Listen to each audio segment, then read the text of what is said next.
There's a real interesting note coming out of Israel today.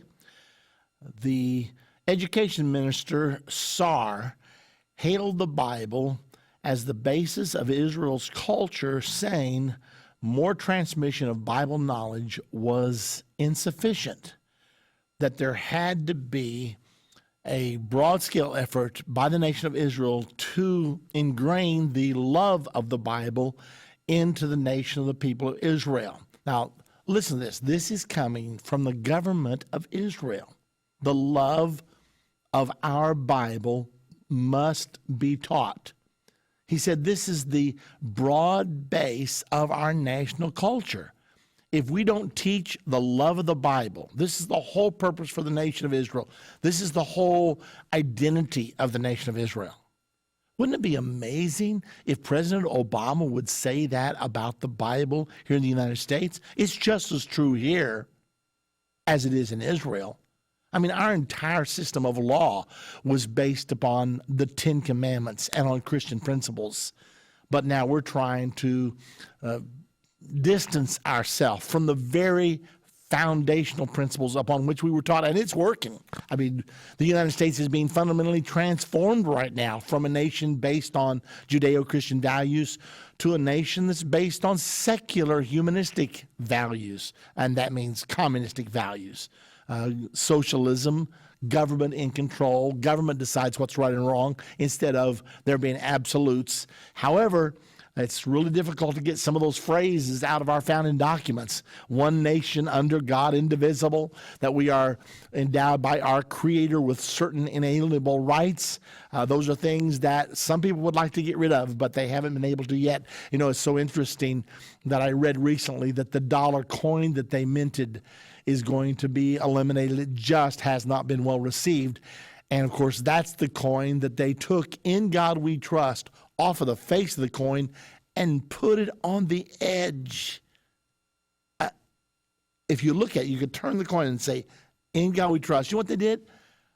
They tried to say, "Oh, we didn't take it off." No, you made it invisible. And after you use the coin for a while, it would wear off anyway.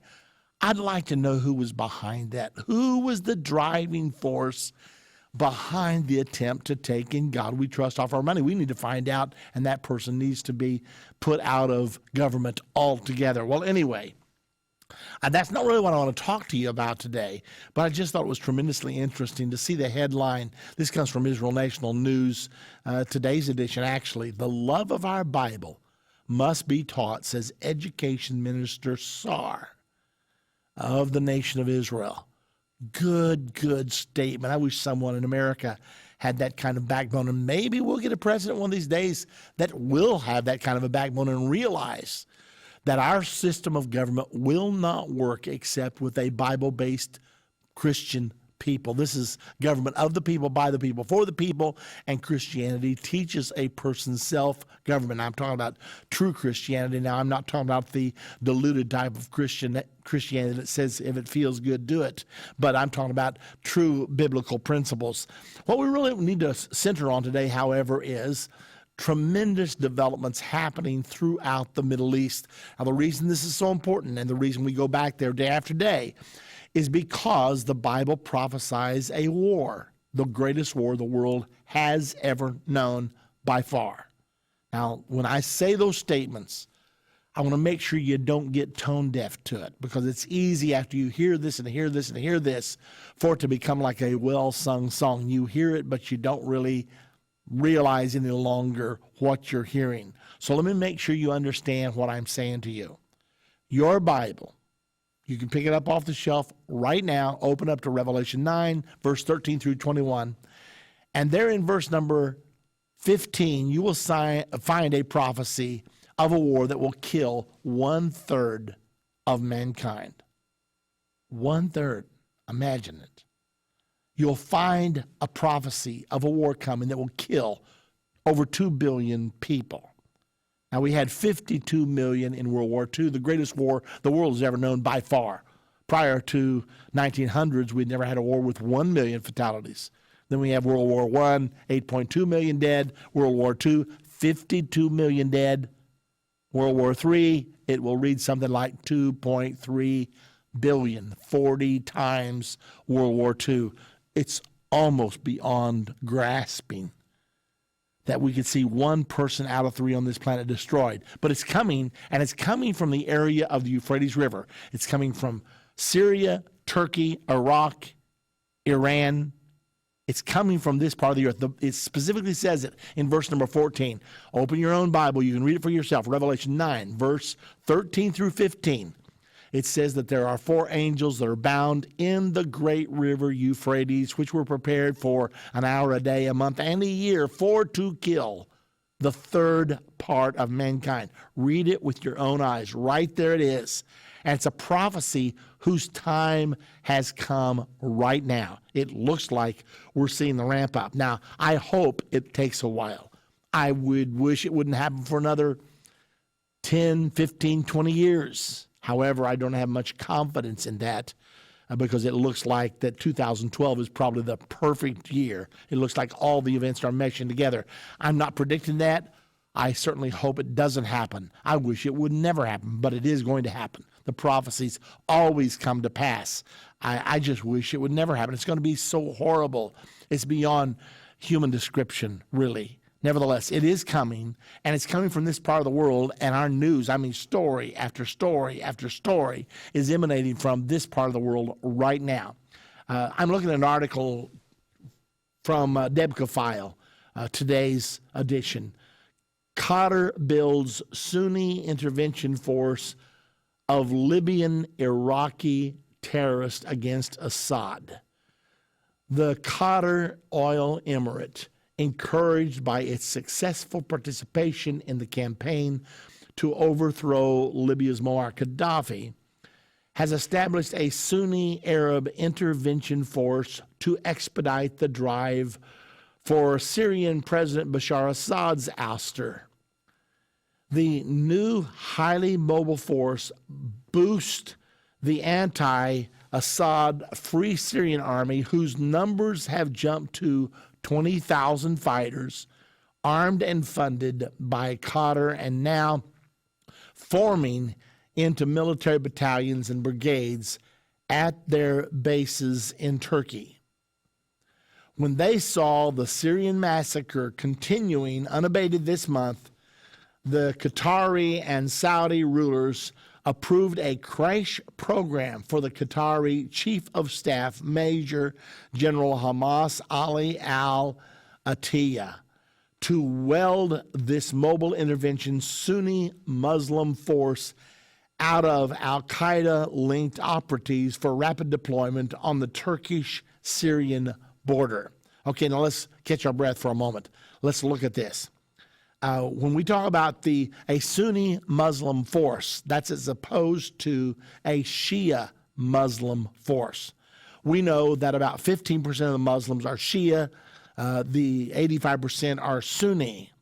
Saddam Hussein was Sunni, Iran is Shia. Mr. Mahmoud Ahmadinejad is a Shia Muslim, and the Shias and the Sunnis hate each other. The nation of Iran and the nation of Iraq waged an 8-year-long battle, over 1 million fatalities, this battle between Shia and Sunni. So now it looks like the Sunni may be getting the upper hand, and they've now created this intervention force, which has already taken down Muammar Gaddafi and installed their regime in Libya. Now they're taking the very same people and moving them over into Syria, joining up with the 20,000 fighters from the Free Syrian Army forces to complete the toppling of Mr. Bashar Assad. Now, will they accomplish it? I do not know. I don't know the answer to that. I know that Russia has been unwilling to stand by and allow that to happen. Russia said, you're not going to do here what you did in Libya. Keep your NATO forces out of here. Because we're not going to stand idly by and allow this to happen. And Russia delivered something like 10,000 land-to-water missiles that skim the tops of the waters that can take down ships. And the United States, whenever they knew those those missiles were into Syria, they pulled their fleet, which had been right up next to the Syrian border, they pulled their fleet back out into the Mediterranean. So this has potential of a confrontation between Russia and the United States of America. Nonetheless, the point is this. It appears that this Sunni power, which would be Saudi Arabia, Qatar, Bahrain, United Arab Emirates, is attempting to weaken Iran. Now, Iran's right there in the center of the Middle East, and it is Shia Muslim. But Iran's main allies are Syria, Iraq, and Lebanon. Now, our last troops pulled out of Iraq, what was it, December the 22nd or something like that. Our last troops pulled out. But what's not being said is that we left behind 16,000 people. Who are those people? Well, there's an embassy. Matter of fact, I've got a story on it here, if I can find it for you real quick, because it's something that Americans do need to realize. We get this big story of pulling out of Iraq. Here it is. Massive U.S. embassy in Iraq will expand further as soldiers leave. American combat troops in Iraq may be heading to the exits or not, but the U.S. government's enormously expensive intervention there is hardly coming to an end. In a telling sign of how dangerous and chaotic Iraq remains, more than 8 years after President George W. Bush launched the war against Saddam Hussein, U.S. diplomats, military advisors, and other officials are planning to fall back to the huge embassy in Baghdad, a heavily fortified, self-contained compound the size of Vatican City. It will be the largest embassy on earth. The embassy compound is by far the largest the world has ever seen, at 1.5 square miles, big enough for 94 football fields. It cost $750 million to build, coming in about $150 million over budget.